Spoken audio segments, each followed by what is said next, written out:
Il y a des phrases qui sont difficiles à dire. Par exemple, mon enfant m'a frappé. Alors on le sait, pas par méchanceté, encore moins par plaisir, mais parce qu'à ce moment-là, quelque chose déborde. La colère monte trop vite, la frustration est trop grande, les émotions sont tellement envahissantes. Le cerveau n'arrive plus à freiner et le geste part.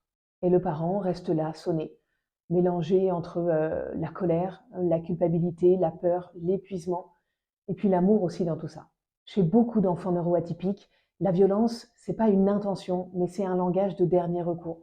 Quand les mots ne suffisent plus, quand le corps ne contrôle plus rien, le cerveau émotionnel prend le contrôle. Il y a beaucoup de parents qui évidemment n'en parlent pas parce qu'il y a de la honte, parce qu'il y a de la gêne, parce qu'il y a de la peur. Mais pourtant, cette violence, quand elle est répétée, elle use et elle abîme la relation. Mais sachez une chose, c'est que ces enfants ne vont pas forcément devenir des adultes violents. Le cerveau évolue, il se transforme, à condition bien sûr d'être accompagné, d'être compris, d'être sécurisé pour que notre enfant puisse apprendre à tolérer la frustration, à exprimer sa colère de manière convenable. Et parler de cette violence, c'est pas pour stigmatiser nos enfants, c'est pour protéger les familles.